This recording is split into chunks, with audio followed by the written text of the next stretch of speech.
யோவான் 10வது அதிகாரம் 27வது வசனத்துக்கு திருப்பி கொள்ளுங்க. யோவான் 10வது அதிகாரம் 27வது வசனம்.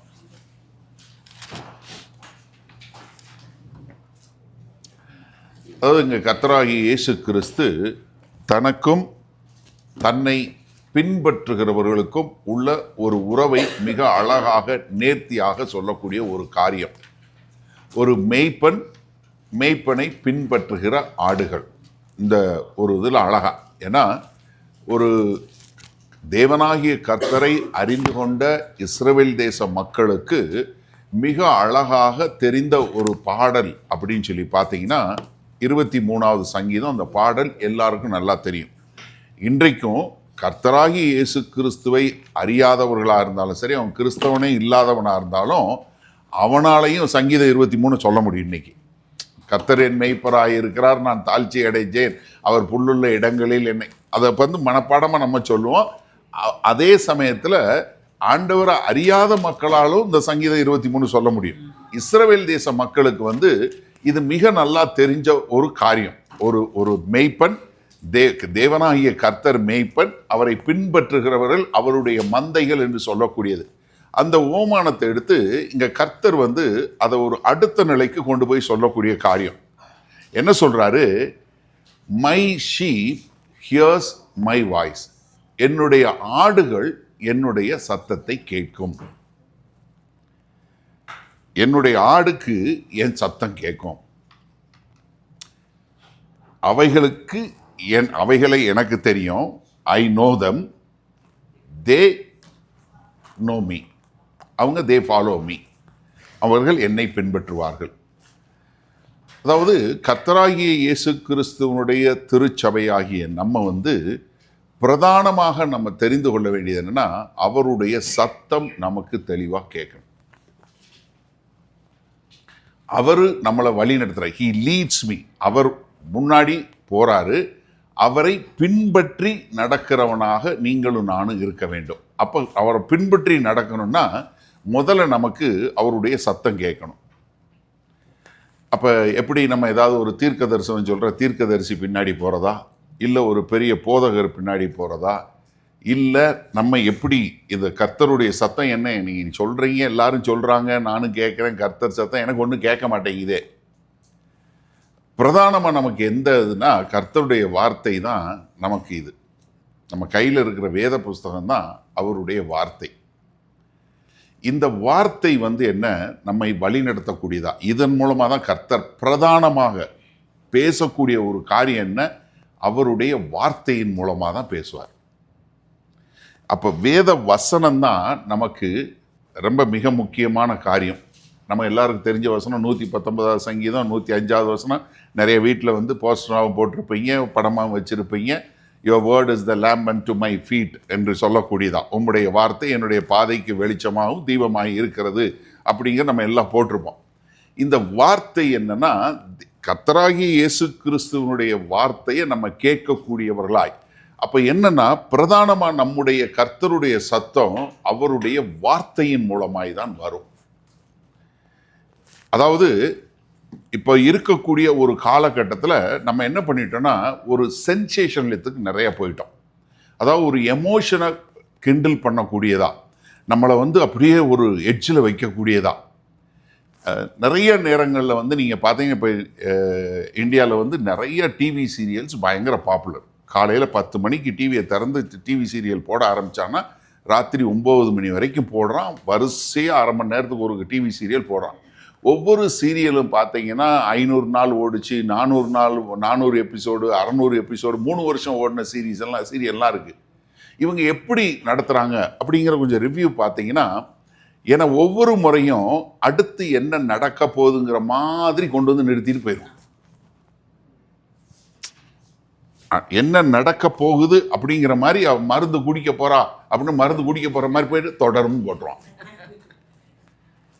அப்போ நீங்கள் விட மாட்டீங்க, அடுத்த நாள் போவீங்க. அப்போ என்னன்னா, நம்ம வந்து இப்படியே நம்மளை வந்து ஒரு எமோஷனலாக ஒரு சென்சேஷனலத்திலே வளர்த்ததுனால இப்போ சர்ச்சுக்கு வந்தாலும் நாம் பிரதானமாக தேவனுடைய வார்த்தையை பிரஸ்தாபப்படுவதை காட்டிலும் நம்ம என்ன பண்றோம்னா ஒரு எமோஷனல் ஹிண்ட்லிங்க்கு நிறைய கொடுத்துரும். பட் நீங்க நல்லா தெரிஞ்சுக்கொள்ளுங்க, தீர்க்க தரிசனம் சொல்றதுக்கு ஒரு தீர்க்கதரிசி இதெல்லாம் பழைய ஏற்பாட்டில் உள்ள காரியம். இன்றைக்கு வேத வசனமோ நமக்குள்ள பரிசுத்த ஆவியானவர் இருக்கிறார். பழைய ஏற்பாட்டில் பரிசுத்த ஆவியானவர் வெளியே இருந்து சொன்னார், நீ இதிலே நடவுங்கள், நீ வலதுபுறமாக திரும்பு, இடதுபுறமாக திரும்பு அப்படிங்கிற ஒரு காரியத்தை ஏசாயா தீர்க்கதரிசியின் மூலமாய் சொல்லக்கூடிய காரியத்தை சொன்னாரு. ஆனா இன்றைக்கு என்ன சொல்றாரு, உனக்கு நான் பரிசுத்த ஆவியை கொடுத்திருக்கிறேன். யோவான் 14வது அதிகாரம் 21வது வசனத்துல சொல்லும்போது, நீங்கள் என்னுடைய வார்த்தைகளை ஏற்றுக்கொண்டு அதை கை கொள்ளும் போது நானும் என் பிதாவும் வந்து உங்களுக்குள்ளே என்றென்றைக்கும் வாசமாயிருப்போம் சொல்லி வாக்கு கொடுத்திருக்கிறார். அப்ப பரிசுத்த ஆவியானவர் எனக்குள்ள இருக்கிறார்னா நான் என்ன அவருடைய சத்தம் எனக்கு தெரியணும். பிரதானமா என்ன பண்ணியிருக்கிறாரு, தேவன் தம்முடைய காரியங்களை தன்னுடைய எல்லாவற்றையும் பரிசுத்த ஆவியை கொண்டு நமக்கு இந்த 66 புஸ்தகங்களா ஏறக்குறைய ஒரு 4000 வருஷத்துக்கு மேற்பட்ட ஒரு 40க்கு மேற்பட்டவர்களை கொண்டு வேத வசனத்தை எழுதி நம்ம கையில கொடுத்திருக்கிறார். இந்த வேத வசனம் தான் தேவனுடைய பிரதானமான ஒரு காரியம். நீங்க 2 பேதுரு 1வது அதிகாரத்தை வாங்க. ஏன்னா நம்ம இதை பார்ப்போம், பேதுருடைய கண்கள்ல இருந்து பார்ப்போம். 2 பேதுரு 1வது அதிகாரம் 15வது வசனத்துக்கு வாங்க.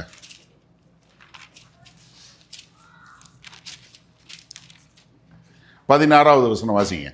2 பேதுரு 1:16 இருந்து வாசிங்க. நாங்கள் தந்திரமான கட்டுக்கதைகளை, நல்ல கவனிங்க, தந்திரமான கட்டுக்கதைகளை அல்ல, பின்பற்றினவர்களாக அல்ல. என்ன நாங்க என்ன தந்திரமான கட்டுக்கதைகளை பின்பற்றினவர்களாய் அல்ல. அதாவது கடைசியாக எழுதக்கூடிய கடிதம் அவர் போறாரு, நான் அந்த தேகத்தை விட்டு போறேன், இந்த கூடாரத்தை விட்டு போறேன்னு சொன்ன மாதிரி இங்க எழுதும்போது நாங்க என்ன தந்திரமான கட்டுக்கதையை பின்பற்றவர்கள் அல்ல, அவருடைய மகத்துவத்தை கண்ணார கண்டவர்கள், அவருடைய மகத்துவத்தை கண்ணார கண்டும் நம்முடைய கர்த்தராகிய இயேசு கிறிஸ்துவின் வல்லமையும் உங்களுக்கு அறிவித்தோம். என்ன இங்க என்ன எழுதுறாரு, கர்த்தராகிய இயேசு கிறிஸ்துவனுடைய மகிமையை பார்த்தோம். எங்க? மறுரூப மலையில மகிமையை பார்த்தோம். மத்தேயு 17வது அதிகாரத்துல மறுரூப மலைக்கு மேல போறாங்க. அந்த மலை மேல போறாங்க. அவங்க கர்த்தர் ஜெபம் பண்றாரு. பேதுரு, யாக்கோபு, யோவான் 3 பேர் தூங்கிறாங்க. அங்க கர்த்தர் மறுரூபமாகி மகிமையில வெளிப்படும் போது அங்க மோசேயும் எலியாவும் அவரோட உட்கார்ந்து பேசக்கூடிய ஒரு சம்பவத்தை பார்க்கிறாங்க. அப்போ நாங்க என்ன பார்த்தோம், மறுரூப மலையில கர்த்தருடைய மகிமையை பார்த்தோம், அவருடைய வல்லமையை பார்த்தோம். அடுத்து வாசிங்க. இவர் என்னுடைய நேசகுமாரன். அடுத்து என்ன கேட்டாங்க, இவர் என்னுடைய நேசகுமாரன், இவரிடத்தில் பிரியமாய் இருக்கிறேன் என்று சொல்லுகிற சத்தம் உன்னதமான மகிமையிலிருந்து அவருக்கு உண்டாகி பிதாவாகிய தேவனால் அவர் கனத்தையும் மகிமையும் பெற்றபோது. இங்க பாருங்க, அதாவது பேதுரு நினைவு கூர்றார், கர்த்தராகிய இயேசு கிறிஸ்து மரித்து உயிர் தெழுந்து இப்ப ஆதி திருச்சபை ஆரம்பிக்கப்பட்டு ஆதி திருச்சபையில் எல்லா இடங்களிலும் சபை நிறுவப்பட்டு விட்டது. நீங்க 1 பேதுரு பார்த்தீங்கன்னா, அவர் 1 பேதுரு 1வது அதிகாரம் 1வது வசனத்துல பார்த்தீங்கன்னா, பொந்தியு, பிலாத்து, கப்பதோக்கியா, கலாத்தியா எல்லா நாடுகளிலும் சிதறி போயிருக்கிற கிறிஸ்தவர்களுக்காக எழுதக்கூடிய கடிதம். அந்த நாட்கள்ல இருந்த மற்ற எல்லா சபைகளும், அந்த ஆசியா மைனர் என்று சொல்லக்கூடிய எல்லா பகுதியில் உள்ள மொத்த பகுதிக்கும் நான் கடிதம் எழுதுறேன்னு தான் எழுதுறாரு பேதுரு, எழுதக்கூடிய கடிதம். அப்ப அங்க எழுதும் போது என்ன எழுதுறாரு, எப்பா நீங்க நல்லா தெரிஞ்சுக்கொள்ளுங்க, நான் மறுரூப மலையில பார்த்தேன், அவருடைய மகிமையை பார்த்தோம். ஏன்னா அதை பார்த்த போது பேதுருவும் மற்றவங்களும் என்ன நினைச்சாங்க, செத்தவனை போல இருந்தாங்க. அவ்வளவு பெரிய மகிமையை பார்த்தோம். அது மாத்திரமல்ல, இவ்வளவு மகிமையை பார்க்கும்போது வானத்திலிருந்து ஒரு சத்தம் வந்துச்சு. என்ன? இவர் என்னுடைய நேசகுமாரன்னு.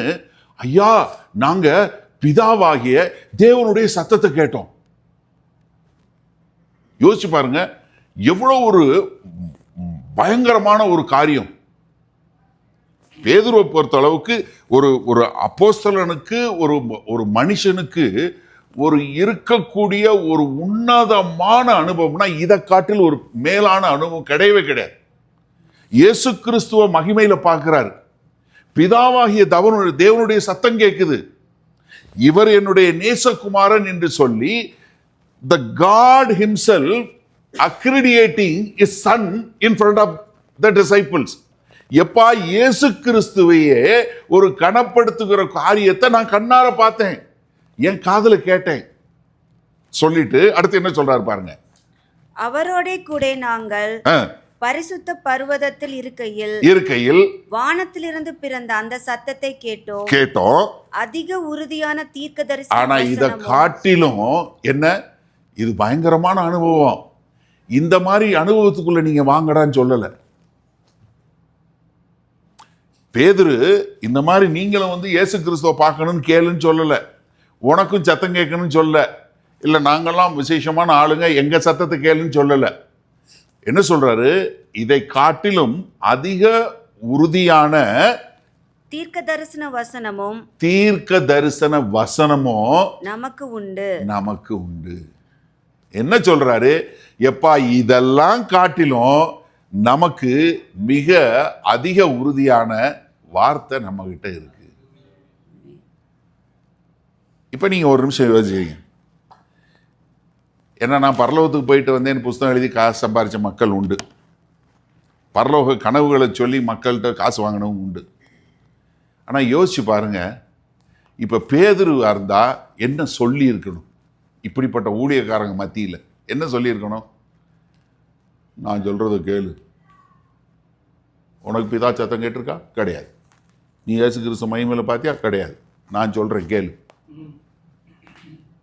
ஆனா பேதுரு என்ன சொல்றாரு, எப்பா இதெல்லாம் காட்டிலும் அதிக உறுதியான தீர்க்க தரிசன வசனம் நமக்கு உண்டு. ஏன் பேதுரு நீ இயேசு கிறிஸ்துவை பார்க்கணும், இல்லை மகிமையான காரியத்தை பார்க்கணும், இல்லவே இல்லை. ஒவ்வொரு முறையும் பாருங்க, ஆண்டவர் பேதுருக்கு அப்போஸ்தலனுடைய 10வது அதிகாரத்தில் தரிசனம் காட்டுறார். கொர்நேலியு வீட்டுக்கு போறதுக்கு ரொம்ப தெளிவான தரிசனம் உண்டாகுது. ஆள் வர்றான், பேரு சொல்றாரு, சீமோன்ற ஒரு வீடு, ஜோப்பாங்கிற பட்டணம், நேர்தெரு, அட்ரஸ் எல்லாம் கொடுத்து நீ அங்க போடான்றாரு. அந்த இதையும் கொடுக்கிறார், என்ன இதுக்கு போகணுங்கிறதையும் கொடுக்கிறார். அதை பத்தி பெருசா பேசல. தன் மூலமா நடந்த பெரிய அற்புதங்கள் அதிசயங்களை குறித்து பேசல. என்ன சொல்றாரு, அதிக தீர்க்க தரிசனமாகிய வசனம் நமக்கு உண்டு. அடுத்து சொல்றாரு பாருங்க, பொழுது விடிந்து விடிவெள்ளி உங்கள் இருதயங்களில் உதிக்கும் அளவும் இருளுள்ள ஸ்தலத்தில் பிரகாசிக்கிற விளக்கை போன்ற அவ்வசனத்தை கவனித்திருப்பது நலமாயிருக்கும். என்ன, கர்த்தராகிய இயேசு கிறிஸ்து மறுபடியும் வர்ற வரைக்கும் நீங்க இந்த வசனத்தை கவனிச்சு அதுல கவனமா இருப்பதுதான் உங்களுக்கு நல்லது. பேதுரு சொல்றாரு. ஆதி திருச்சபையினுடைய தலைவராக இருந்து, அதாவது நம்ம பேதுருவை சும்மா எடுத்துக்கூடாது, நல்லா தெரிஞ்சுக்கொள்ளுங்க. கர்த்தராகிய இயேசு கிறிஸ்துவ போய் ஒருத்தர் அந்த வஸ்திர தொங்கலை தொட்டா குணமானாங்க. ஆனா பேதுரு எப்படின்னா, அப்போஸ்தலனுடைய 5வது அதிகாரத்துல அவர் ஜெபத்துக்காக ஜெபாலயத்துக்கு போவாரு. போற வழியில எல்லாம் சீக்காளிகளை எல்லாரையும் கொண்டு வந்து படுக்க வச்சிருப்பாங்க. ஏன், அவர் நடக்கும்போது வெயில் அடிச்சு அவருடைய நிழல் பட்டா குணமானாங்க. ஹலோ, இயேசு கிறிஸ்துக்கு தொட வேண்டி இருந்துச்சு. பேதுருவை எந்த அளவு கர்த்தர் உபயோகப்படுத்துறாருன்னா, நடந்து போகும்போது அவருடைய நிழல் பட்டாலே குணமாகறான். அவ்வளவு பெரிய ஆளு. ஆதி திருச்சபையில பேதுருகிட்ட பொய் சொன்னா செத்து போயிடுவான். அந்த பேதுரு சொல்றாரு, எப்பா நீங்க இந்த மாதிரி காரியத்தை பார்க்காத, கட்டுக்கதைகளை அல்ல, சென்சேஷனலிசம் அல்ல, மகிமையை பார்த்தேன், தரிசனம் பார்த்தேன் இல்ல, கர்த்தருடைய சத்தம் உண்டாச்சு இல்ல, நீ அதிக உறுதியான தீர்க்க தரிசன வசனம் ஆகிய இந்த வசனத்தின் மேல கவனமாயிரு. அவர் வர்ற வரைக்கும், கர்த்தராகிய இயேசு கிறிஸ்து வர்ற வரைக்கும் நீ என்ன இந்த வசனத்தின் மேல உறுதியாரு. ஏன்னா அடுத்த வசனம் சொல்லும் என்ன சொல்றாரு? தீர்க்க தரிசன வார்த்தைகள் எல்லாம் மனுஷனால உண்டானது அல்ல, பரிசுத்த ஆவியானவரால் ஏவப்பட்டு தேவ மனுஷர்களால் எழுதப்பட்ட வசனம் இது. இது யாருடையது? தேவனுடைய வார்த்தை. அப்போ உங்களுக்கு கர்த்தராகிய இயேசு கிறிஸ்து யோவான் 10:27 என் ஆட்டுக்கு என் சத்தம் கேட்கும்னா, இப்ப நம்ம பிரதானமா பின்பற்ற வேண்டியது அவருடைய வார்த்தைகள். அது இந்த கையில இருக்க வேத வசனம். அதனால தயவு செய்து சபையே நீங்க தெளிவாக தெரிந்து கொள்ள வேண்டியது, அது யாரு சொன்னாலும் சரி, அது வசனத்தின் அடிப்படையில் இருக்கா இல்லையான்னு நீங்க சோதித்து பார்த்து வசனத்தை பிடித்து கொண்டு வசனத்தை பின்பற்ற கற்றுக்கொள்ள வேண்டும். சபையினுடைய பிரதானமான நோக்கம் தேவனுடைய வார்த்தையை போதிப்பதுதான். நீங்க எல்லாரும் 138வது சங்கீதத்துல 2வது வசனம் திருப்புங்க. I want you to see in your Bible. 138வது சங்கீதம் 2வது வசனத்துக்கு வாங்க.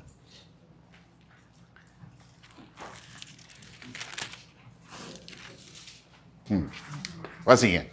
உமது பரிசுத்த ஆலயத்திற்கு நேராக நான் பணிந்து உமது கிருபை நிமித்தம் உமது உண்மை நிமித்தமும் உமது நாமத்தை துதிப்பேன். உமது சகல பிரஸ்தாபத்தை உம்முடைய சகல பிரஸ்தாபத்தை பார்க்கிலும் உமது வார்த்தையை நீர் மகிமைப்படுத்தி இருக்கிறீர். எதை மகிமைப்படுத்தி இருக்கிறாரு? அவருடைய வார்த்தை. அவருடைய சகல பிரஸ்தாபத்தை பார்க்கிலும். எப்படி? தேவனாகிய கர்த்தர் உருவாக்கிய சகல பிரஸ்தாபங்கள், நம்ம காண முடியாத எல்லாவற்றையும் உருவாக்கின அந்த தேவன் சொல்றாரு, இது எல்லாவற்றை காட்டிலும் அவருடைய வார்த்தையை எல்லாவற்றுக்கும் மேலாக உயர்த்தி வைத்திருக்கிறார். அப்ப என்ன, நம்ம தேவனுடைய சத்தம் கேட்கணும்னா நமக்கு என்ன வேணும்? தேவனுடைய வசனம் நமக்குள்ள இருக்கணும். அப்பதான் உங்களுக்கு அவருடைய சத்தம் கேட்கும், நீங்க அவரை பின்பற்றி நடக்கக்கூடிய மக்களாக. எல்லாத்தையும் காட்டிலும் ஆண்டவர் எடுக்கக்கூடிய ஓமானம் என்னன்னா, ஒரு மேய்ப்பன் மந்தை. இந்த மேய்ப்பனை பின்பற்றி தான் மந்தை போகுமே ஒழிய மந்தை முன்னாடி போகவே போகாது. இந்த செம்மறி ஆடுக்கு உள்ள ஒரு யுனிக்னஸ் இதுதான். ஏன்னா மேய்ப்பன் போவாரு, அவர் பின்னாடியே வரிசையா போகும். நாங்கள் நிறைய முறை நாங்கள் இங்கே இங்கிலாந்தில், ஸ்காட்லாண்டு, இங்கே நாங்கள் இப்போ அயர்லாண்டெல்லாம் போகும்போது நாங்கள் ஒரு 2-3 வருஷம் நாங்கள் ஹாலிடே ஃபேமிலியாக போகும்போது நான் அந்த பூராமே எல்லா முறையும் ஃபார்ம் ஹவுஸில் தான் புக் பண்ணேன். ஏன்னா பசங்க சின்ன பிள்ளைகளாக இருக்கும்போது அவங்களுக்கு தெரியணுங்கிறக்காக. இந்த ஃபார்ம் ஹவுஸில் பார்த்தீங்கன்னா காலையிலையும் சாயந்தரமும் இந்த ஆடுகளை மேய்ச்சலுக்கு விடுறதுக்கும் திரும்ப கூப்பிட்டு வர்றதுக்கும் செய்யக்கூடிய காரியம் ரொம்ப அற்புதமாக இருக்கும். அவங்க அடைச்சி வைக்கிறதுக்கு ஒரு சின்ன, அவங்க ஒரு போர்ஷன் அடைச்சி வைப்பாங்க. அதுக்குள்ளே வர்றதுக்கு ஒரு சின்ன ஒரே ஒரு ஆடு வர்றதுக்கான அளவு தான் வச்சுருப்பாங்க. அதுக்கப்புறம் மூடுறதுக்காக இந்த ஆடுங்க பூரா எல்லா இடத்துலையும் இருக்கும். ஒரு 2-3 விதமாக இந்த மாடர்ன் டே ஆளுங்க இது பண்ணுவாங்க. ஒரு சிலர் என்ன செய்வார்னா, ஒரு டிராக்டர் வச்சுருப்பார், ஒரு ரவுண்ட் அடிச்சுட்டு அப்படி ஒரு சத்தம் கொடுத்துட்டு டிராக்டர் ஓட்டிகிட்டு வந்துடுவார். பின்னாடியே வரிசையாக எல்லா ஆடும் வரிசையாக ஒன்றுக்கு முன்னாடி ஒன்று வரும். பயங்கர ஆச்சரியமாக இருக்கும். அது எல்லாம் அந்த ஃபனல்னு ஒன்றா அதில் என்னென்னா, முதல்ல ஒரு குச்சி மாதிரி ஒன்று வச்சுருப்பாங்க. அவன் அதுக்கப்புறம் தான் அந்த குச்சியை எடுப்பான். அந்த ஆடு தவ்வி தான் போகும். அதுக்கப்புறம் குச்சி எடுத்துருவான். ஆனாலும் எல்லா ஆடும் தவ்வி தான் போகும். அதே மாதிரி போகும், மாறாது. ஒரு ஃபார்ம் ஹவுஸில் பார்த்தீங்கன்னா அவர் நாய் வச்சுருந்தார். அந்த டாக் என்ன பண்ணுன்னா, ஓடி போய் ஒரு குலைச்சிக்கிட்டே ஒரு ரவுண்ட் அடிச்சுட்டு அதுக்கப்புறம் அந்த நாய் நடந்து வரும். அந்த நாய்க்கு பின்னாடி வரிசையாக ஒவ்வொரு ஆடாக வரும். அதாவது நீங்கள் இதை நீங்கள் எல்லாம் பார்த்தீங்கன்னா அது அப்படி ஒரு கண்கொள்ளா காட்சியாக இருக்கும். எப்படிடா அந்த ஆடு இவ்வளவு அழகா நேர்த்தியா ஒன்றுக்கு பின்னாடி ஒன்று போகுதுன்னு நம்பவே முடியாது. அவ்வளவு, அதாவது if only you can see watch that you will, நீ மேபி யூடியூப்ல கண்டிப்பாக எங்கேயாவது வீடியோ இருக்கும், பாருங்களேன். அவ்வளவு ஆச்சரியமா இருக்கும். ஒன்றுக்கு பின்னாடி ஒன்று போயிட்டே இருக்கும். Exactly that's what God has in mind. நான் முன்னாடி போறேன்னா, walk on my foot steps. அதே மாதிரி என்னை பின்பற்றிவான். எப்போ பின்பற்ற முடியும்? சத்தம் கேட்கணும். சத்தம் எப்படி கேட்கும்? அவர் வசனத்தின் மூலமாக தான். அப்போ நீங்கள் எந்த அளவுக்கு உங்களை கர்த்தருடைய வார்த்தையில் வளர்த்து கொள்றீங்களோ அந்த அளவுக்கு தான் நீங்கள் கர்த்தரை பின்பற்ற முடியும். அப்போ முதல்ல உங்களுக்கு அவருடைய சத்தம் கேட்கணும். நீங்கள் கொலோசியர் 1வது அதிகாரத்துக்கு வாங்க. கொலோசியர்லேருந்து ஒரு வசனம் பார்ப்போம். நீங்கள் மார்னிங் டிவோஷனுக்கு அதான் பார்க்க போகிறோம். கொலோசியர் 1வது அதிகாரத்தில் 18வது வசனம் பார்ப்போம். கொலோசியர் 1:18. அவரே சபையாகிய சரீரத்துக்கு தலையானவர். அவரே சபையாகிய சரீரத்திற்கு தலையானவர். நான் சொன்ன மாதிரி சபைங்கிறது சரீரம். இதனுடைய தலை யாரு? கர்த்தராகிய இயேசு கிறிஸ்து. அப்ப என்னன்னா, உங்களை வழி நடத்துகிற கிறிஸ்து எப்படி வழி நடத்துவார்னா அவருடைய வார்த்தையின் மூலம் தான் வழி நடத்துவார். நான் அதனால தான் சொல்றேன், எந்த சபைக்கும் உள்ள போதகருக்கும் இல்லை யாருக்குனாலும் சரி, அதிகாரம் வேத வசனத்தின் அடிப்படையில் தான் உண்டு. தனிப்பட்ட முறையில் வேற யாரும் உங்களை எந்த ஒரு அதிகாரத்திலையும் உபயோகப்படுத்த முடியாது, படுத்தவும் கூடாது. வசனத்தின் அடிப்படையில் இதுதான் வசனம் சொல்லுது, நம்ம இதை தான் செய்யணும். தெளிவா இதுதான் வசனத்தின் அடிப்படை. ஃபவுண்டேஷன் வேர்ட் ஆஃப் காட் தான். எது செய்தாலும் வசனத்தின் அடிப்படையில் சபை செய்யக்கூடியதாக இருக்க வேண்டும். அவர் யாரு? தலை. அப்ப என்னன்னா, இந்த சரீரத்துல ஒரு தலைக்கோட இருக்கிறதுக்கும் மற்ற உறுப்புக்கும் உள்ள ஒரு வித்தியாசம் சொல்லி கொடுத்துறேன். இப்போ உதாரணத்துக்கு நீங்க யோசிங்க. மேபி நீங்க ஒரு கைன்னு வச்சுக்கோங்க. ஒரு கை ரொம்ப பெருசா வேற ஏதாவது உறுப்பை சொல்றதுக்கு போல கை, சரியா? மேபி லெஃப்ட் ஹேண்ட்னு வச்சுக்கிறோம். இதுதான் உங்க கை, நீங்க தான் அந்த கை. இப்போ உங்களுக்கு சபைக்கு வர்றீங்க, உங்களை யாரோ ஏதோ சொல்லிட்டாங்க, இல்லை யாரோ யாருக்கிட்டயோ உங்களை பத்தி சொன்னதா உங்ககிட்ட இன்னொருத்தவங்க சொல்லிட்டாங்க. எப்படி? உங்ககிட்ட சொல்லலை, உங்களை பத்தி இன்னொருத்தர் அவங்க சொன்னதா, அதை அவங்க கேட்டதா, அவங்க இன்னொருத்தர் சொல்லி அவங்க உங்கள்கிட்ட சொல்லிட்டாங்க. இப்படித்தான் நடக்கும் சர்ச்சில், சரியா? உடனே இனிமேல் நான் ஒண்ணுமே செய்ய மாட்டேன், நான் சர்ச்சுக்கு வருவேன் போவேன், எதுவும் செய்ய மாட்டேன். ஏன்னா பூரா நன்றி இல்லாத ஜனங்க. நான் எவ்வளவு சொல்லியிருப்பேன் தெரியுமா, நான் எவ்வளவு செஞ்சிருப்பேன் தெரியுமா, இந்த ஜனங்களுக்கு நன்றியே இல்லை, அதனால நான் ஒன்றும் செய்ய மாட்டேன் அப்படின்னு நீங்க வர்றீங்க சர்ச்சுக்கு. நல்லா கவனிங்க, ஒன்றும் செய்ய மாட்டேன்னு வர்றீங்க, இப்படியே வர்றீங்க போறீங்க.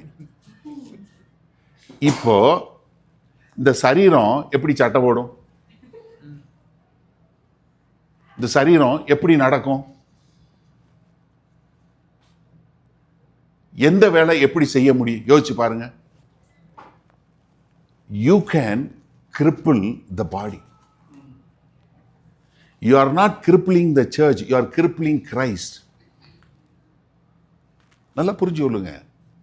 நீங்க உங்களுக்கு கொடுத்த வேலையை செய்யாத போது you can cripple the whole body of Christ.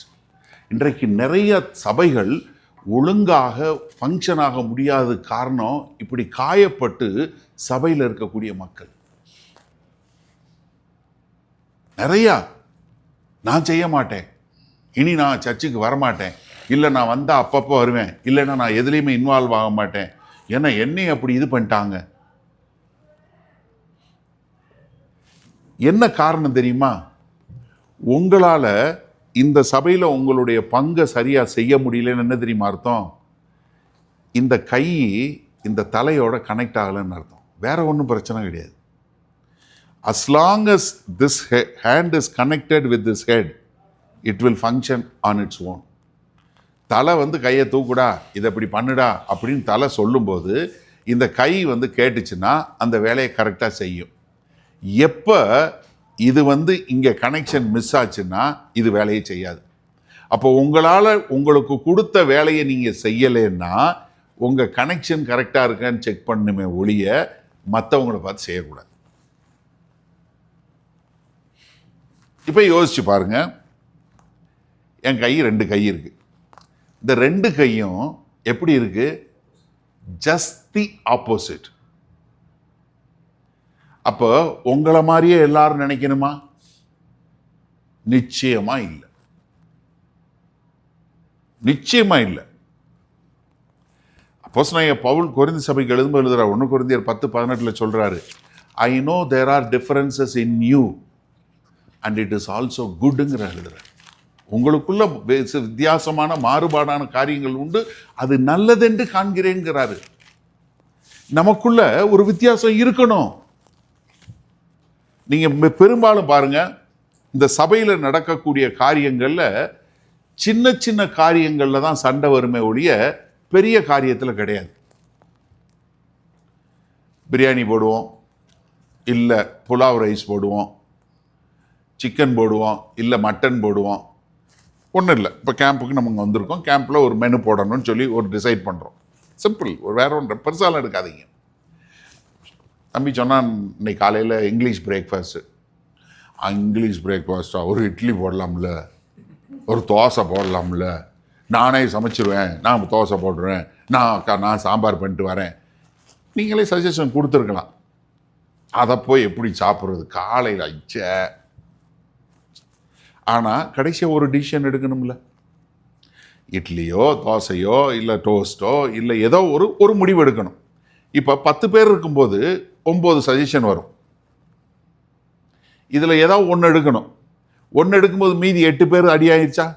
நிச்சயமா எல்லாருடைய விருப்பம் பண்ண முடியாது. ஒரு முடிவு எடுத்தாகணும். நீங்கள் அதுக்காக மதன் அவர் சொல்கிறத கேட்குறான் இல்லை அவங்க சொல்கிறத கேட்குறான்னு சொல்ல முடியுமா? ஆனால் சொல்ல தோணும்,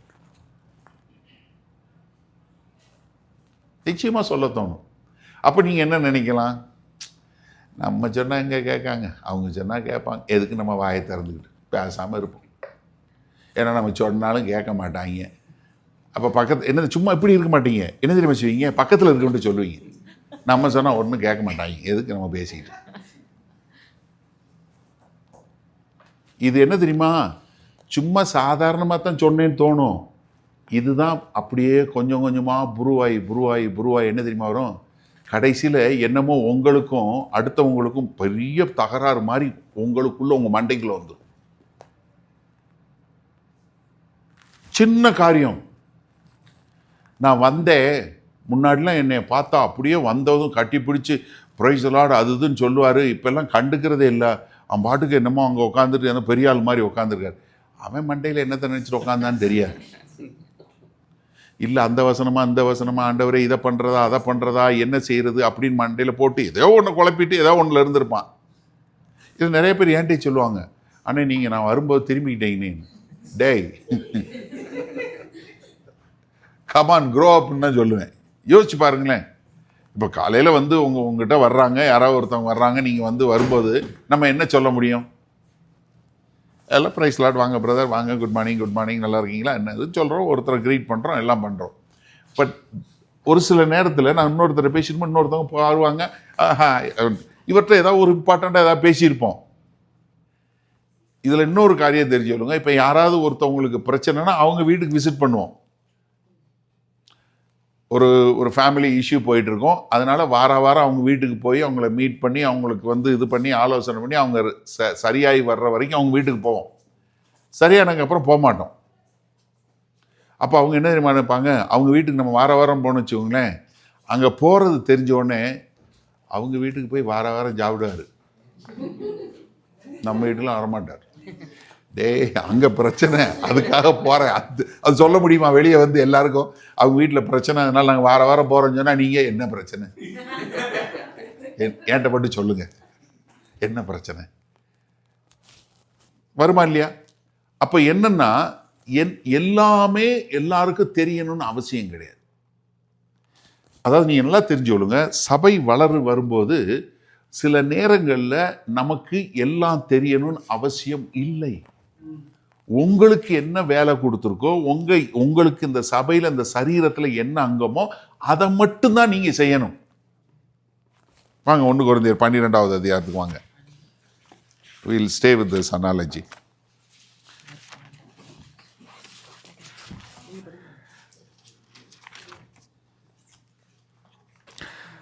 பன்னெண்டாவது வசனத்திலிருந்து வாசிங்க. 1 கொரிந்தியர் 12:12 வாசிங்க. எப்படியெனில் சரீரம் ஒன்று, அதற்கு அவயவங்கள் அநேகம். நல்லா கவனிங்க, சரீரம் ஒண்ணு, இந்த சபைங்கிறது ஒண்ணு. இங்க எத்தனை அவயவங்கள் இருக்கு? ஒரு 40 பேர் இருக்கீங்க. 40 அவயவம், கை, காலு, மூக்கு, கண்ணு, வாய் எல்லாம் இருக்கு. சரியா? அவயவங்கள் வேறு. ஒரே சரீரத்தின் அவயங்கள் எல்லாம் அநேகமாயிருந்தும் சரீரம் ஒன்றாகவே இருக்கிறது. அந்த பிரகாரமாக கிறிஸ்துவும் இருக்கிறார். நான் யூதராயினும் கிரேக்கனாயினும் அடிமைகளாயினும் சுயாதீனராயினும் எல்லாரும் ஒரே ஆவியினாலே ஒரே சரீரத்திற்குள்ளாக ஞானஸ்தானம் பண்ணப்பட்டோம். என்னன்னா, நீங்க எல்லாரும் இருந்தாலும் நம்ம எல்லாரையும் இணைத்தது ஒரே ஆவியானவர். நம்ம எல்லாரும் இணைக்கப்பட்டது ஒரே கிறிஸ்துவின் மூலமாய் ஒரே சரீரத்திற்கு இணைக்கப்பட்டோம். அடுத்து வாசிங்க. எல்லாரும் ஒரே ஆவிக்குள்ளாவே நம்ம எல்லாருமே ஒரே ஆவிக்குள்ளாக தாகம் தீர்க்கப்பட்டோம். சரீரமும் ஒரே அவயமாயிராமல் அநேக அவயவங்களாய் இருக்கிறது. காலானது நான் கையாயிராதபடியினாலே நான் சரீரத்தின் அவயம் அல்லவென்றால் அதனாலே அது சரீரத்தின் அவயமாயிராதோ? கேட்கிறாரு. இப்ப கால் கையை பார்த்து நீ வேற மாதிரி நான் வேற மாதிரி, அதனால நீ வேற நான் வேறன்னு சொன்னா இது சரீரத்துல ஒரு அங்கமா இல்லையா? கேள்வி கேட்கிறார். யோசிச்சு பாருங்க. ஒருத்தர் அடுத்தவங்களோட ஒப்பிட்டு பார்த்து நான் இப்படி இருந்தா நீ மட்டும் இப்படி இருக்க, நான் இப்படி இருக்கேன் அப்படின்னு சொல்லலாமா? அடுத்து சொல்றாரு பாருங்க. காதானது நான் கண்ணாய் இராதபடியினாலே நான் சரீரத்தின் அவயம் அல்லவென்றால் அதனாலே அது சரீரத்தின் அவயமா இராதோ? இப்ப காது கண்ணை பார்த்து பேசினா எப்படி இருக்கும்? நீ இப்படி வெளியே எப்படி இருக்கிற, கண்ணு நீ உருட்டிக்கிட்டு இருக்க, இப்படி ரெண்டும் ஒன்னோட ஒண்ணு இது பண்ணா அது சரீரமா இருக்குமா? அடுத்து பாருங்க. சரீரம் முழுவதும் கண்ணானால் செவி எங்கே? அது முழுவதும் செவியானால் மோப்பம் எங்கே? அப்ப என்ன சொல்றாரு? எப்பா எல்லாரும் என்னைய மாதிரியே இருக்கணும்னு நினைச்சீங்கன்னா அப்ப உங்க சரீரம் பூரா கண்ணாவே இருந்துச்சுன்னா எப்படி இருக்கும்? சரீரம் பூரா காதா இருந்துச்சுன்னா அது எப்படி இருக்கும்? சரீரம் பூரா மூக்கா இருந்தா எப்படி இருக்கும்? சரீரம் பூரா வாயா இருந்தா எப்படி இருக்கும்? யாரு கேட்கறது? யோசிச்சு பாருங்க. ரொம்ப அழகா நேர்த்தியா பரிசுத்த ஆவியானவர் சொல்றாரு. எப்பா நீங்க பல்வேறு விதமான அவயவங்கள், உங்க ஒவ்வொருத்தருக்கும் வித்தியாசமான வேலைகள், உங்க ஒவ்வொருத்தருக்கும் வித்தியாசமான கிருபை வரங்கள். ஆனா நீங்க எல்லாரும் சேர்ந்து வந்தாதான் சரீரம். அப்ப நீங்க என்ன பண்ண முடியாது? உங்களை மாதிரியே இந்த சகோதரன் நினைக்க கூடாது, உங்களை மாதிரியே அந்த சகோதரி நினைக்க கூடாது. ஒவ்வொருத்தரும் வித்தியாசமா தான் நினைக்கணும், ஒவ்வொருத்தரும் வித்தியாசமா தான் செயல்படுவோம். உங்களை மாதிரி பாட்டு பாட வேண்டிய அவசியம் இல்லை, உங்களை மாதிரி பிரசங்கம் பண்ண வேண்டிய அவசியம் இல்லை, உங்களை மாதிரி மியூசிக் போட அவசியம் வேண்டியது இல்லை. சாம்பார் நீங்க வைக்கிற சாம்பார் வேற மாதிரி தான் இருக்கும், நீங்க வைக்கிற சிக்கன் குழம்பு மற்றவங்க வைக்கிற மாதிரி இருக்காது, வித்தியாசமா தான் இருக்கணும். தெளிவா சொல்றாரு. ஏன்னா இது எல்லாம் சேர்ந்து வந்தாதான் ஒரு சரீரம். ஒருத்தருக்கு சுவைக்க தெரியும், ஒருத்தருக்கு பார்க்க தெரியும், ஒருத்தருக்கு பேச தெரியும், ஒருத்தருக்கு கேட்க தெரியும். அப்ப இந்த சரீரம் முழுமை பெறணும்னா எல்லாரும் சேர்ந்து அவங்க காரியம் செய்யணும். ஒருத்தர் நடக்கிற வேலை செய்யணும், ஒருத்தர் கையா இருக்கணும், ஒருத்தர் கண்ணா இருக்கணும், ஒருத்தர் காதா இருக்கணும், ஒருத்தர் மூக்கா இருக்கணும். இப்படி எல்லா விதமான மக்கள் நீங்க எல்லாம் சேர்ந்து வந்தாதான் இந்த சபை ஒரு சரீரமாக இயங்க முடியும். அப்ப நீங்க என்ன பண்ணக்கூடாது? நீ பெரியாளா நான் பெரியாளா வரவே கூடாது. ஏன்னா முதல் பாடம் சபைக்குள்ள பரிசுத்த ஆவியானவர் மூலமா நீங்க சபைக்குள்ள மறுரூபமாக்கப்பட்டு நீங்க உள்ள வரும்போது, பரலோக ராஜ்யத்துக்குள்ள வரும்போது என்னவா வரணும்? சிறு பிள்ளையை போல வரணும்னு பார்த்தோம். அப்ப என்ன, நான் உள்ள வரும்போது நான் என்ன புரிஞ்சு கொள்ளணும்? எங்களுக்கெல்லாம் வித்தியாசமான கிருபை வரங்கள், எங்களுக்கெல்லாம் கொடுக்கப்பட்ட கிருபை அழைப்பு வேற, எனக்கு கொடுக்கப்பட்ட ஒரு இரக்கம் வேற, எனக்கு கொடுக்கப்பட்ட கிருபை வரம் வேற, எனக்கு கொடுக்கப்பட்ட அழைப்பு வேற. அதனால நான் என் வேலையை செய்கிறேன். நான் ஒரு நாள் மைக்கில் பாட்டு பாடினது கிடையாது. எனக்கு தெரியும் என் பாட்டு பாடினா என்ன ஆகுன்னு தெரியும். என் ஒய்ஃபே சொல்லுவா, எப்பா ப்ளீஸ் கொஞ்சம் அமைதியாக பாடு. நான் எப்பயுமே பார்த்தீங்கன்னா தனியாக தான் பின்னாடி இருந்தால் பாட்டு பாடுவேன் எங்கள் சர்ச்சிலே. ஏன்னா யாரும் என் பக்கத்தில் இல்லாத மாதிரி தான் பாட்டு பாடுவேன். ஏன்னா ரொம்ப ஆஃப் டியூனில் பாடுவேன்னு சொல்லி கிண்டல் விடுவான். முதல்ல முன்னாடி இருந்தால் பாட்டு பாடுவேன். பிறகு அவனுங்களே சொல்லிட்டானுங்க, அண்ணே ப்ளீஸ் நேனு. இது எதுக்கு நான் உட்காந்து பாட்டு பாடி இல்லை கம்ப்யூட்டரில் கொடுத்து அதை மாற்றி வாய்ஸை மாற்றி ஒரு பாட்டு பாடுற மாதிரி போடணுமா? தேவையில்லை. எனக்கு என்ன கிருபை வர இருக்குன்னு எனக்கு தெரியும், நான் அதை செய்கிறேன். இப்போ அதனால எங்கள் சபையில் யாரையும் பிரசங்கம் பண்ணுறதுக்கு நான் ஒரு காலம் அனுமதிக்கிறதுக்கு யோசிச்சதே இல்லை, சபையில் உள்ள மக்களை வச்சு. ஏன்னா எனக்கு என் மேலே இது இருக்குது, கர்த்தர் எனக்கு கொடுத்த அழைப்பை பற்றி தெரியும். அதனால் நான் கவலையப்படுறது கிடையாது, என் வேலையை நான் செய்கிறேன். இப்போ இதில் இன்னொரு காரியம் நல்லா தெரிஞ்சுக்கொள்ளுங்க. உங்களுக்கு ஒரு அழைப்பு கொடுத்துருக்காரு, உங்களுக்கு ஒரு கிருபை வரம் கொடுத்துருக்கிறாரு, அந்த காரியத்தை நீங்கள் செய்கிறீங்க. சில காரியங்கள் மற்றவர்களால் பாராட்டப்படும், சில காரியங்கள் பாராட்டப்படாது. There are some ministry are visible, there are some ministry are invisible. காணக்கூடிய ஊழியங்கள் ஒன்று, காணப்படாத ஊழியங்கள் ஒன்று. இதுல அதிகமான கணம் எங்க வரும்னா காணப்படாத ஊழியத்துல இருந்தா வரும். இப்ப நீங்க இப்படி யோசிங்க, சரீரத்துல இருந்தே வருவோம். யாராவது என் இருதயத்தை பார்க்க முடியுதா? முடியாது. ஆனா எத்தனை பேர் என் இருதயத்தை பாராட்டுவீங்க? யாருக்காவது என் டைஜஸ்டிவ் சிஸ்டம் தெரியுதா? தெரியாது.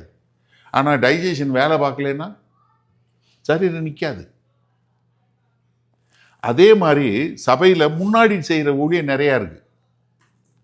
எல்லாம் போட்ட உடனே பாட்டு பாடுறது, மியூசிக் போடுறது, இப்படி இது பண்ணுறது, பிரசங்கம் பண்ணுறது, இது எல்லாருக்கும் முன்னாடி நிற்கிறது தெரியும்.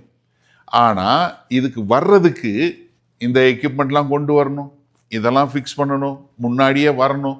ஒரு அரை மணி நேரம் 1 மணி நேரம் முன்னாடி வர வேண்டி இருக்கணும், ப்ராக்டிஸ் பண்ணணும். அதுக்கப்புறம் டேபிள் சேர் போடணும், அதுக்கப்புறம் உட்காந்து காஃபி டீ போடணும், இல்லை அதுக்கப்புறம் இதை எடுத்து வைக்கணும், கார் பார்க்கு பார்க்கணும், அதுக்கப்புறம் முடிஞ்சதுக்கப்புறம் இதை பூரா க்ளீன் பண்ணணும், பாத்ரூம் க்ளீன் பண்ணி டாய்லெட்டை க்ளீன் பண்ணி எல்லாம் முடித்து எல்லாம் எடுத்து வச்சு இது போனால் யாராவது பிரதர் நீங்கள் ரொம்ப நல்லா டேபிள் போட்டீங்க, நீங்கள் ரொம்ப நல்லா சுத்தமாக க்ளீன் பண்ணீங்க, யாராவது போய் சொல்லியிருக்கீங்க? சொல்ல மாட்டோம். ஏன்னா இது தெரியாதனால ஒரு சிலர் என்னென்னா சபை 8 மணிக்கு இல்லை 10 மணிக்குன்னா கரெக்டாக 10:05 தான் வருவான். கொஞ்சம் பேர் இருக்காங்க, ஏன்னா அது தெரியாதனால வர்றவங்க வந்துட்டு சர்ச்சு முடிஞ்ச போது ஆளாக போய் நின்று சாப்பிடுவான். சாப்பிட்டு முடிச்சு பிளேட்டை போட்டு பாய் ஹாய் போயிடுவான். ஆனால் என்ன தெரியுமா வரும்? 1 மணி நேரம் முன்னாடி சோறை வச்சு அதுக்கப்புறம் அதை எடுத்து அதை அடிப்பிடிச்ச பாத்திரத்தை கழுவி எல்லாம் முடிச்சு பொண்டாட்டி பிள்ளையெல்லாம் கரைச்சலை கொடுத்து இருந்தாலும் எல்லாத்தையும் செஞ்சு முடிச்சு ஏற்றிட்டு போய் வீட்டில் போய் டயர்டாக படுக்கும்போது உங்களை பார்த்து என்ன சாப்பாடு அப்படின்னு சொன்னான்னா எப்படி இருக்குன்னு நினைக்கிறீங்க? என்ன தெரியுமா தோணும் உங்களுக்கு? ஏண்டா நீ வர்றதே 10:05 வர்ற, அடுத்தவனுக்கு சாப்பாடு இருக்கான்னு கவலைப்படாமல் போட்டு வேணும்னு நல்லா சாத்திட்டு போயிடுற. நாங்கள் எத்தனை நாள் சாப்பாடு இல்லாமல் போயிருக்கோம், எவ்வளோ நாள் கஷ்டப்பட்டுருக்கோம். கண்டிப்பாக வரும். ஆனால் நீங்கள் என்ன தெரியுமா செய்யணும்? இல்லை, அந்த ஆட்டுக்கு இன்னும் சத்தம் கேட்கல. எனக்கு தெரியும், நான் அவனுக்காக செய்யலை, என் கர்த்தருக்காக செய்கிறேன். நான் இந்த சரீரத்தில் அங்கம், என் பொறுப்பு இது, அதனால் நான் செய்கிறேன். என்னுடைய கனம் எங்கேருந்து வரும்? அவற்றிருந்து வரும். இந்த முன்னாடி செய்கிற ஊழியம் எல்லாத்துக்கும் யாராவது பாராட்டிடுவாங்க. பாராட்டுனா உங்களுக்கு ரிவார்டு இங்கே போயிடும். மத்திய 10வது அதிகாரத்தில் ஆண்டவர் தெளிவாக சொல்கிறார். 40வது வசனத்தில் நீங்கள் எடுத்து வாசிச்சு பாருங்க, பிறகு ரொம்ப தெளிவாக சொல்கிறார். உன்னை மனுஷங்க பாராட்டினான்னா உன்னுடைய வெகுமானம் இங்கே முடிஞ்சு போச்சு. நீ எத்தனை நாள் அடிப்பிடிச்ச பாத்திரம் கழுவுன, எத்தனை நாள் பாத்ரூம் கழுவுன, எத்தனை நாள் பின்னாடி போன, லேட்டாக வந்த, இதெல்லாம் யார் கனப்படுத்துவானா? கர்த்தர் தான் கனப்படுத்துவார். ஆனால் நம்ம என்ன நினைப்போம்னா மனுஷன் கனப்படுத்தணும்னு நினைப்போம். நடக்காது. மனுஷன் கனப்படுத்துறதுக்காக ஊழியம் செஞ்சீங்கன்னா you are not correctly fitted in the body. நல்லா நீங்களே யோசிங்க.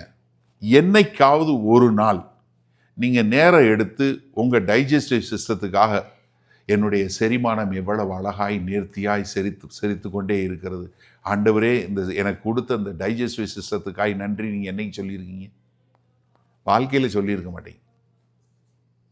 ஆனால் உங்கள் மூஞ்சிக்கு மேக்கப் போடுறதா இருக்கட்டும், இது போடுறதா இருக்கட்டும், பியர்டை ட்ரிம் பண்ணுறதா இருக்கட்டும், இல்லை இந்த உழுகு போகிற முடியை போட்டு சீவி சீவி சீவி படுத்தின பாடாக இருக்கட்டும், அதுக்கு நம்ம எவ்வளோ பிரயோஜனம் எடுக்கிறோம், எவ்வளோ காரியம் பண்ணுறோம்.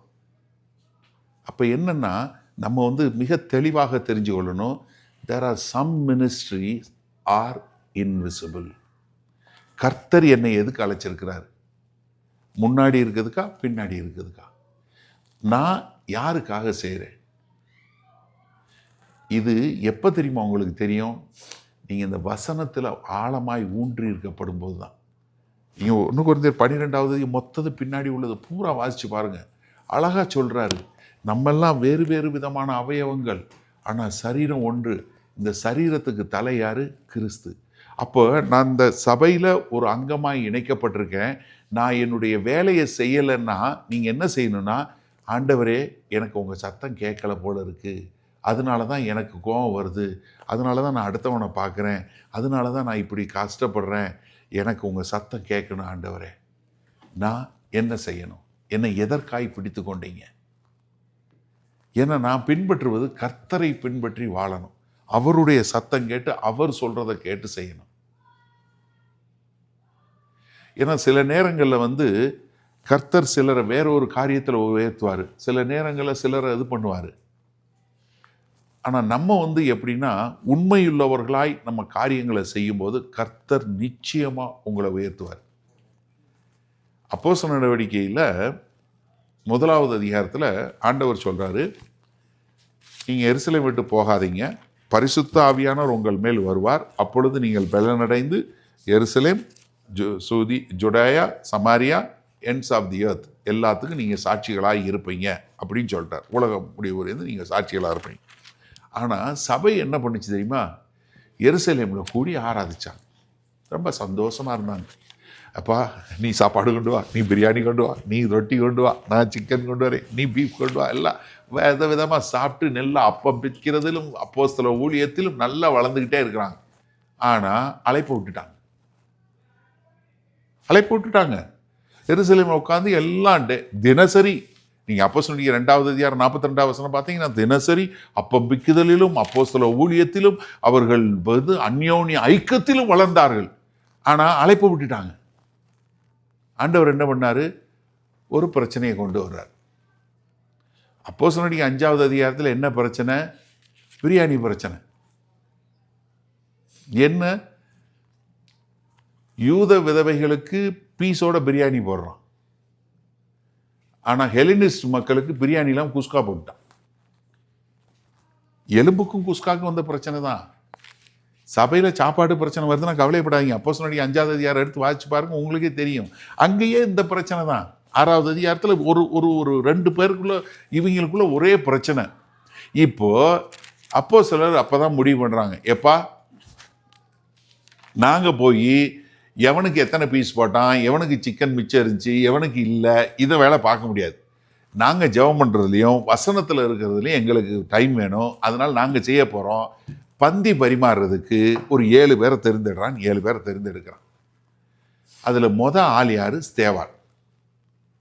அடுத்த 7வது அதிகாரத்தில் முதல் இரத்த சாட்சியாக ஊழியம் செஞ்சு மரிக்கிறது யாரு?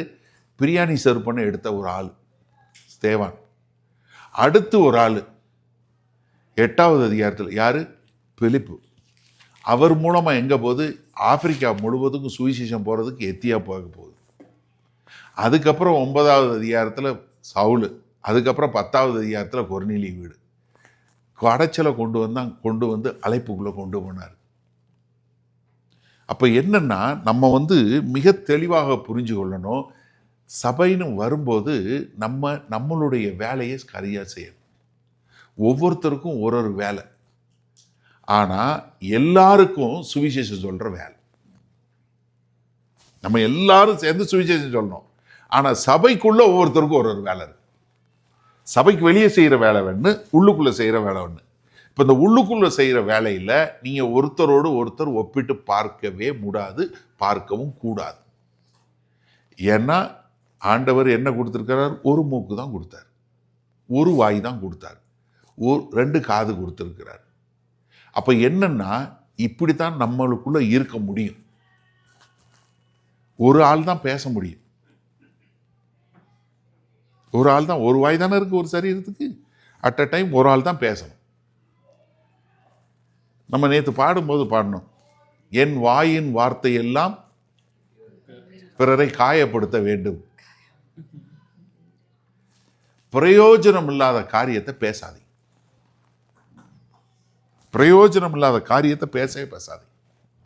நான் இதை போய் இந்த சகோதரிட்டையோ நான் போய் இந்த பிரதர்ட்டையோ சொல்றதுனால அவருக்கு பக்தி விருத்தி வரப்போகுதா? இது இவரை கர்த்தருக்குள்ள கொண்டு போய் சேர்க்க போகுதா? இது தேவனுடைய வார்த்தையா?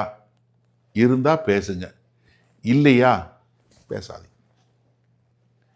என்கிட்ட யாராவது சொல்லுவாங்க, அண்ணே நான் உங்ககிட்ட மட்டும் சொல்கிறேன் அப்படின்னதுமே நான் சொல்லிடுவேன், எம்மா சாரிம்மா நான் கொஞ்சம் ஓட்ட வாய், எல்லாத்தையும் சொல்லிடுவேன்.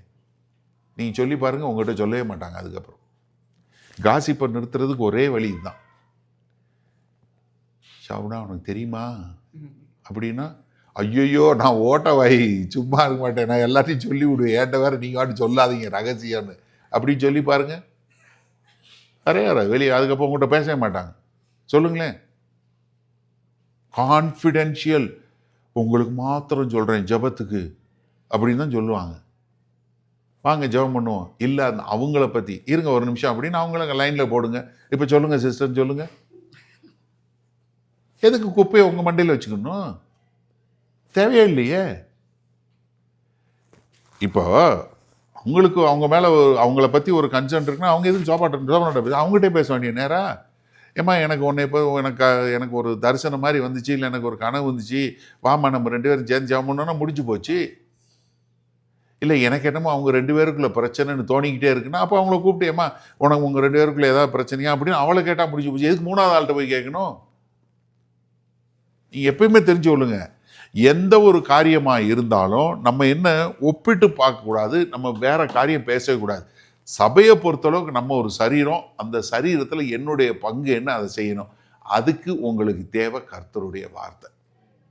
அப்போ என் ஆட்டுக்கு என் சத்தம் கேட்கும். அப்போ சரீரத்தில் உள்ள சபையில் உள்ள ஒவ்வொரு அங்கத்திற்கும் இந்த தலையாகிய கிறிஸ்துவோடு தொடர்பு இருக்கணும். கொலோசியர் 1:18 என்ன சொல்றாரு? மறுபடியும் அந்த கொலோசியர் 1 18 வசனத்துக்கு வாங்க, அங்க இருந்தா போனோம் நம்ம.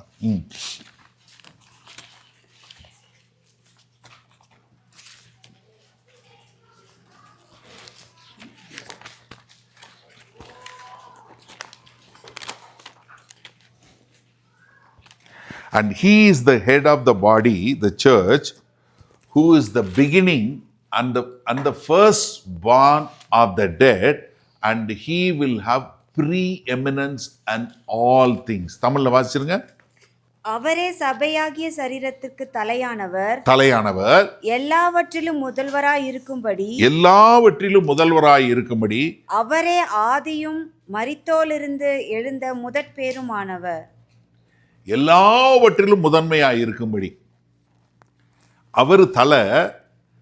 த ப்ரீ எமினன்ஸ் என்று சொல்லக்கூடிய எல்லாவற்றிற்கு மேலாய் மகிமை யாருக்கு வரணும்? கர்த்தருக்கு வரணும். நீங்க செய்யக்கூடிய காரியத்தை பார்த்து, நீங்க செயல்படக்கூடிய காரியத்தை பார்த்து, நீங்கள் நடக்கிற முறையை பார்த்து என்ன செய்யணும்?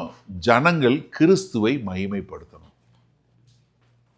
அதுதான் அவர் தலையாய் இருக்கிறார், அவர் மகிமைப்படணுங்கிறதுல என்னன்னா, நீங்க செயல்படக்கூடிய விதம் என்ன பண்ணணும்? கர்த்தரை மகிமைப்படுத்தக்கூடியதாய் இருக்க வேண்டும். அப்ப நீங்க உங்க வேலையை சரியா செய்யும்போது, என்ன ஒரு ஆண்டவர் இப்படி எடுத்து இந்த பையனை வச்சு இந்த வேலை பார்க்குறாரே, இந்த சிஸ்டர் எப்படி இருப்பாங்க தெரியுமா, அவங்களே சாட்சி சொல்லுவாங்க, அப்படி இருந்தேன்னா இன்னைக்கு கர்த்தர் நான் என்னை இப்படி மாற்றினாரு சொல்லக்கூடியதா. அப்போ எனக்கு அருமையான சகோதரங்களே சகோதரிகளே, நன்றாக தெரிஞ்சு கொள்ளுங்க, நம்ம ஒரு சரீரத்தில் அங்கம், அந்த சரீரத்துக்கு தலை கிறிஸ்து. அப்போ இந்த சரீரத்தில், என் சரீரத்தில் உள்ள ஒவ்வொரு அங்கமும் கிறிஸ்துவோடு எந்த அளவுக்கு இணைக்கப்பட்டிருக்கோ அந்த அளவுக்கு தான் அந்த சரீரம் வேலை பார்க்கும். அப்போ இதில் ஏதாவது ஒரு உறுப்பு வேலை பார்க்கலன்னா என்ன அர்த்தம்? இந்த கனெக்ஷன் மிஸ் ஆயிருச்சுன்னு அர்த்தம். அப்போ நீங்கள் இந்த சபையாகிய சரீரத்தில் நீங்கள் சந்தோஷமாக செயல்பட முடியாதபடி ஏதாவது ஒரு தடை இருக்குன்னா நீங்கள் செக் பண்ண வேண்டியது மற்றவங்கள இல்லை, உங்களுக்கும் தேவனுக்கும் இடையில என்ன connection missing. Am I hearing his voice or not? எனக்கு கர்த்தருடைய சத்தம் கேட்குதா கேட்கலையா? எங்கே இந்த பிரச்சனை, எங்கே கம்யூனிகேஷன் பிரச்சனை இருக்குது, இதை நான் சரி பண்ணணும்னு சொல்லி நீங்கள் சரி பண்ணீங்கன்னா என்ன பண்ண மாட்டீங்க? மற்றவங்கள பார்க்க மாட்டீங்க, மற்றவங்கள பற்றி சொல்ல மாட்டீங்க, எந்த பிரச்சனையும் இருக்காது. ஒரு அருமையான சம்பவம் நான் சொல்லி முடிக்கிறேன். அதாவது ஒரு சபையில் ஒரு சகோதரி வந்தாங்க. அவங்க ஒரு சின்ன பிரச்சனையிலிருந்து அவங்க அந்த பிரச்சனையை பற்றி ஒருத்தர்கிட்ட சொன்னாங்க. அதை இன்னொருத்தவங்க அவங்ககிட்ட சிஸ்டர் நான் உங்களுக்காக ஜாம் பண்ணுறேன் அப்படின்னு அவங்க சொல்லிட்டாங்க. உடனே அவங்க என்ன நினச்சிட்டாங்க, இந்த சகோதரி போய் என்னையை பற்றி அவங்கள்ட்ட சொல்லி கொடுத்துட்டாங்க, அதனால் எல்லாரும் என்னையை பற்றி பார்க்குறாங்க அப்படின்னு. இப்போ என்ன ஆகுன்னா, உங்களை பற்றி யாராவது ஒருத்தவங்க சொல்லிட்டாங்கன்னா உடனே நீங்கள் என்ன நினைப்பீங்கன்னா, சர்ச்சுக்கு வரும்போது எல்லோரும் என்ன எப்படி இருக்கீங்க அப்படின்னா, பார்த்தியா அவங்ககிட்ட போய் சொல்லிட்டாங்க போல இருக்குது, அதனால தான் அவங்களும் இதே கேள்வி கேட்குறாங்க. ஆமாம், அவங்களும் என்னை ஒரு மாதிரி தான் பார்க்குறாங்க. அப்புறம் கொஞ்ச நாளுக்கு அப்புறம் என்ன தெரியுமா தெரியும், மொத்த சர்ச்சுமே உங்களை மட்டுமே பார்க்குற மாதிரி உங்களுக்கு தோணும். என்னையவே தான் பார்க்குறாங்க. ஏன்னா அவங்க பார்க்கும்போது ஒரு மாதிரி சிரித்தாங்க. அப்போ என்ன ஆகுன்னா, உங்களுக்கு எல்லாருமே உங்களையே பார்க்குறாங்க, ஏதோ எல்லாருக்கும் தெரிஞ்சு போச்சு, எனக்கு வர்றதுக்கு சர்ச்சுக்கு வர்றதுக்கே வெக்கமாக இருக்கு, நான் வரமாட்டேன் அப்படிங்கிற மாதிரி இது. அப்போ இந்த மாதிரி வரும்போது அந்த சகோதரி சொன்னோடனே பாஸ்டர் சொல்லியிருக்காங்க, இந்த மாதிரி இது பண்ணுறாங்க. சிஸ்டர் நீங்கள் என்ன பண்ணுங்கன்னா,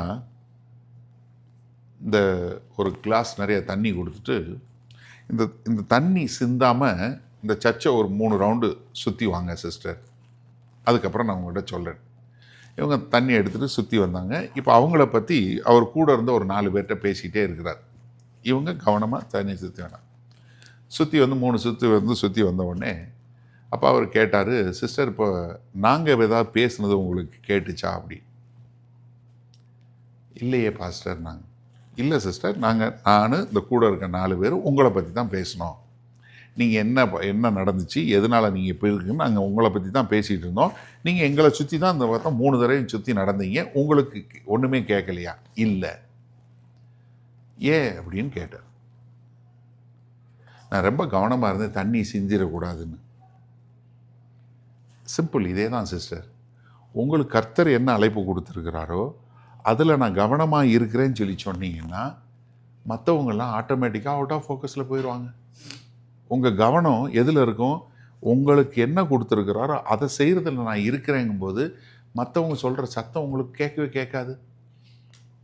நீங்கள் உங்களுக்கு என்ன அழைப்பு இருக்கோ அதை பார்த்து போயிட்டே இருப்பீங்க. இப்போ உங்களுக்கு புரிஞ்சிருச்சான்னு? நான் வர்ற சண்டேலேருந்து நான் சர்ச்சுக்கு ஒழுங்காக வரேன், நான் என் வேலையை பார்க்குறேன் பாஸ்டர்னு சொல்லிட்டு போயிட்டான். இப்போ நீங்கள் ஒரு நிமிஷம் சிந்திச்சு பாருங்கள். இங்கே யார் மேலேயாவது ஏதாவது ஒரு காயத்தில் இல்லை ஏதாவது ஒரு இதில் உங்களுடைய அழைப்பை விட்டவங்களாக இருந்தீங்கன்னா கேளுங்க, ஆண்டவரே எனக்கு உங்கள் சத்தம் கேட்கணும், என் நாட்டுக்கு என் சத்தம் கேட்கும், அவைகளை நான் அறிந்திருக்கிறேன், அவைகள் என்னை பின்பற்றுன்னு சொல்லியிருக்கிறீங்க. நான் அந்த நோக்கத்தை உணர்ந்தவளாய் நான் உம்மை பின்பற்றி வர விரும்புகிறேன். ஆண்டவரே எனக்கும் உமக்கும் இடையில் எந்த ஒரு காரியம் வராதபடி, அது என் கணவனோ என் மனைவியோ என் பிள்ளைகளோ எதுவுமே வராதபடி, there is nothing comes in between me and my God. I will not allow that, so that my communication channel, அவரை பின்பற்றுகிற அந்த சேனல் எப்பயுமே தெளிவாக திறந்ததாக இருக்கும். அதன் மூலமாக நான் உமக்கென்று வாழக்கூடியவனாக இருக்கும்போது இந்த சபை என்ன நோக்கத்திற்காய் கிறிஸ்துவை தலையாய் கொண்டிருக்கிறதோ அது செயல்படும். அதற்கு நான் என்னை முழுமையாய் ஒப்பு கொடுக்குறேன் அப்படின்னு சொல்லக்கூடிய ஒரு ஒப்பு கொடுத்தல் உங்களுக்குள்ளே உண்டாகும். ஜெபம் பண்ணுவோம்.